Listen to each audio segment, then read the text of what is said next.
to FunnySad with your host, Travis Nelson and Vanessa Dunn. We're back, y'all. Still doing it. We're back. I want to introduce our fantastic guest, Bri Pruett, everybody.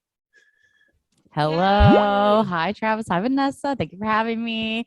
Excited to go through my appalling tweets. Oh, come on. I noticed that you limited how far back we could go in your tweets. You're goddamn right. I want to be a star someday. And I don't need any of this mediocrity haunting me for the rest of my career. Yeah, every time I go through like somebody's Twitter, I let it go. You can go see the first dumb shit tweets I was making in like 2011. Don't do it. No, I don't care. It's all out. It's all just not funny. I deleted mine. I was like, Yeah. Yeah, I got one of them. Erase all my tweets after a year. I mean, Twitter changes so fast as a landscape. I mean, it changes from like month to month. Right now, if you tweeted something about, I don't know, airplane food, you would be ostracized for being so insensitive. But there are times in history when you can tweet something stupid.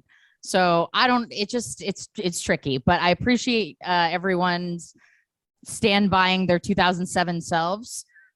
It's just not me. I don't know her. Yeah. I mean, for me, I think it's more indicative that I haven't grown as a person since then, that I haven't started deleting any of those tweets. So that's on me. But the way this show goes, of course, is Vanessa and I have looked up some of your tweets, Bri, and we're going to read them and have some fun. Traditionally, Vanessa begins. I'll start. I think never having to work my entire life would have been great for my creativity, alas. Yeah. And I feel that so much. Like, I would be so like, who knows what I could do. I guess file that tweet under veiled subtweets at various members of the entertainment industry. Yeah. You really get to LA and you really see the money in action. I'm glad you called that out because I did feel that so deeply. Yeah, that's true. And no one wants to talk about it because those people just by definition have a lot of influence and power. So it's like you can't call them out on their shit, but it's actually pretty simple to figure out who it is. And I've tried to like explain this to people, but without saying it before. But it's basically like when you go through and you see success without any kind of innovation or talent, there's usually a bank account behind it. And if you really look, if you're not a comic, I don't know why you would, but if you really look, you can kind of suss it out. Yeah, it's hard to see. I mean, that's by design, right? We're not supposed to see where mediocrity is just kind of being pushed through. So, we don't. And there's that whole thing with like now, I just gave like a talk to people actually at this comedy festival I just did. It's a new comedy festival in Seattle. Look at that. But me and Monica Nevi were talking to people and I was like trying to explain that to them. Was like, don't like compare yourself to other people because you don't know who's like just being bankrolled. And also there's nowadays you can become popular with bad comedy if you can promote it enough, because not a lot of people are like actually comedy literate, like comedy fans are, but there are guys who have made an entire living just being clever in the way that they promote their bad comedy, and then they get fans anyway. Like it's, if you can pay for enough ads, you can build a career. It's very strange. Yeah, or if you have enough free time to plug away, like we're saying. Yeah. To just make 1 million videos a day and whatever. Yeah. Okay. Right, you got one, Travis? I do got one. Wish there was a single section at the beach. I look like a friggin' psychopath out here. Yeah, dude. Yeah. As someone who does like everything by myself, I feel this so much. There are just certain activities that they act like it's for families or duos. But I love dining alone. I love going to the beach alone. Also, part of my beach setup is like a family-sized tent, a hula hoop. Like I have a whole array of activities and furniture. So I think the optics, I look a little excessive.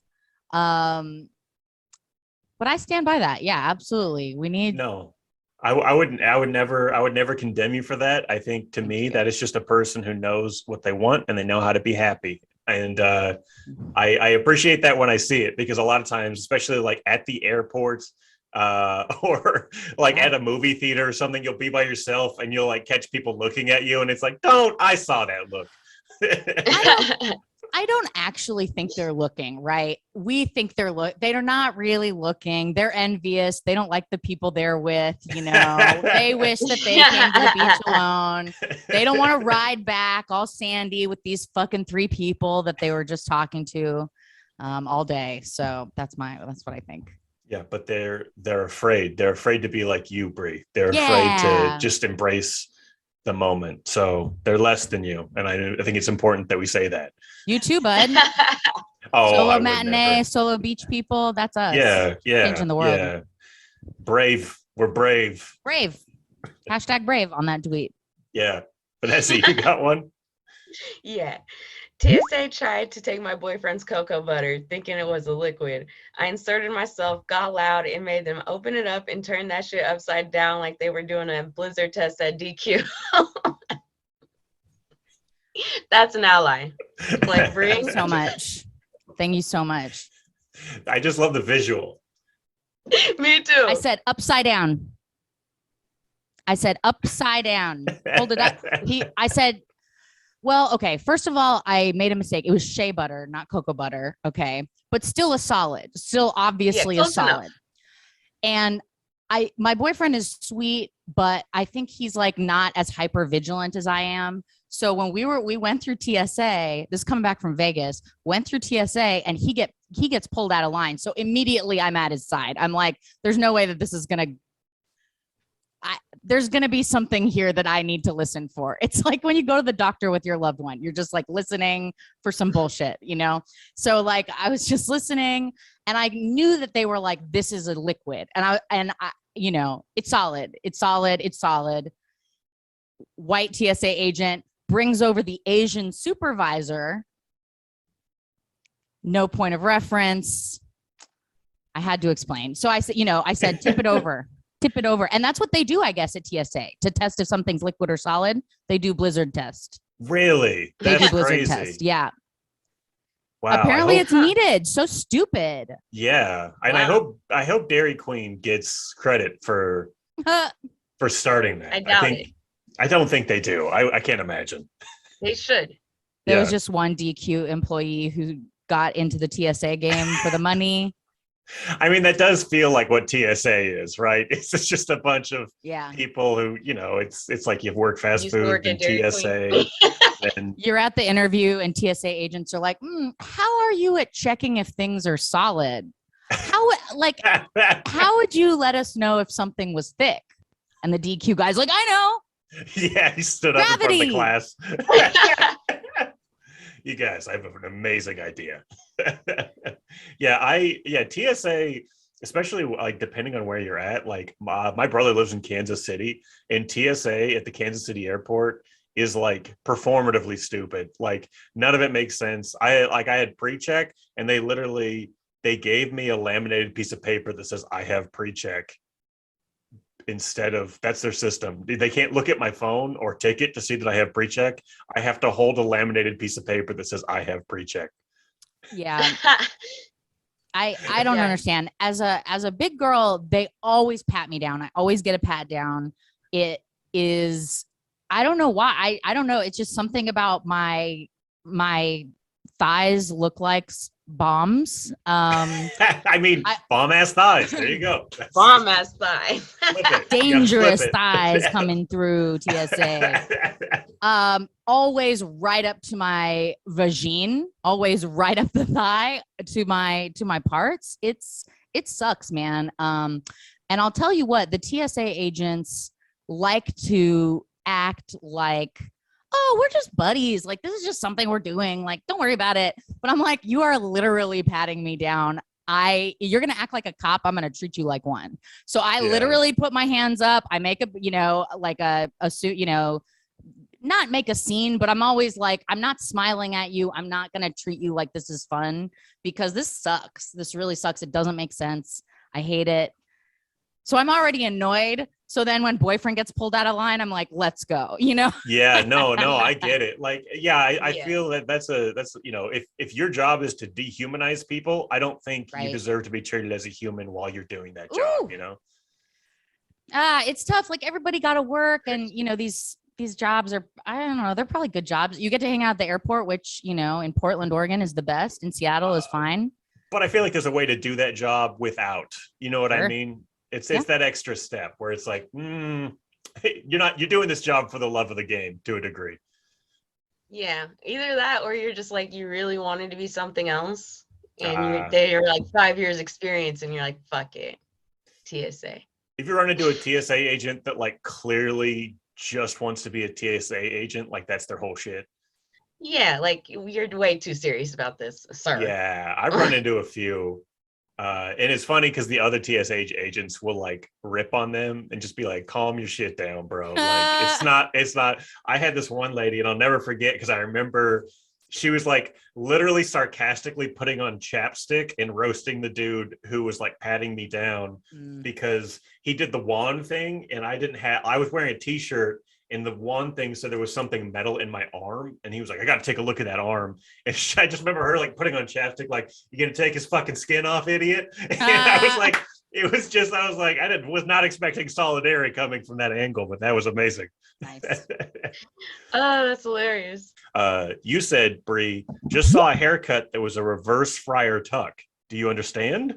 A hair yarmulke, which I also I love whenever anyone points out the Friar Tuck hairstyle, because I remember seeing it as a kid and just being so interested in it. Like, what is that? And I would never want to wear it, but I would like to see more people wearing the Friar Tuck. Yeah, Disney's Robin Hood really nailed it in for me. Yeah, with the like that one. Yeah. The Winnie the Pooh voiced the character of the priest who had the Friar Tuck. Or he's probably not a priest, probably I don't know what medieval church position he held. But yeah, Friar Tuck. It's Friar. Yeah, that's it's the a friar, position. right? Yeah. Idiot. Okay. What is that? That's what I was like, different. Presbyterian? I had no idea. Yeah, we don't matter. know. You're right. Medieval haircut. But yeah, this guy just had a little hat of hair on his crown. It was a like choice. How it high wasn't up? Wait, just kind of like literally like a yarmulke style? Like the negative space on the Friar Tuck. Okay. Yeah. And if I recall, there was like extra on the bottom, I think. Huh. I actually don't remember. I should have got a picture. Then that tweet would have gone viral. I wonder if that dude, like, you just caught him on the one day he had to wash all of his headbands. or like, that he just usually always has his headband on. Yeah, he's like, full head of hair, but I always wear a headband except for the day I gotta wash them. No one balds that way. I mean, no one balds that way. I want to believe in that style of male pattern baldness. That's funny. Edges first. Yeah. He's like, no, I don't think I should have to shave my head, And everybody's like, Gary, come on. This is ridiculous. The headbands. He just gets defensive, and it just makes it worse. I'm gonna grow it out. Shave it, pal. All right, we got under 10 minutes. So, Vanessa, do you have one more tweet? All right. Yeah, I got last one. It doesn't seem fair that I have to have kids to be a grandmother someday. And yes. Yeah. A grandmother part is more fun. But you can marry into it. Step grandchildren. Yeah. My dad married into grandkids. I mean, he has grandkids of his own, but he also married into grandkids. Let's be honest, as a chubby woman with, maternal energy, any children are gonna be my grandchildren. Any next door any children, all kids who see me are my nieces and nephews by law. I mean, it's just the way things flow in my life. I have little babies who trust me implicitly. So yeah, I agree. You're absolutely right. Yeah. But yeah, I just, part of the many like elder millennials who are adopting a senior citizen lifestyle early, Yeah, because Yeah. we won't live to see it, so we got to get No. it in earlier. No, Yeah. we'll kill ourselves working through retirement, so. Yeah. You got to. That's what I Unfortunately. figured too. Get it in your Terrible. 30s, and then just get back to the grindstone at 40. The last tweet, Bri, you said, "I'm not glorifying obesity. Your dad glorified it last night." Which-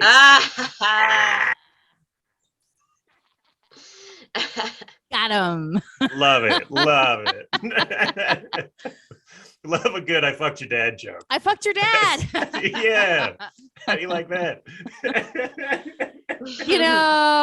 There is, she's a plus size queen, and there are plenty of people that are here to tell you that your fat body is encouraging society to get fatter.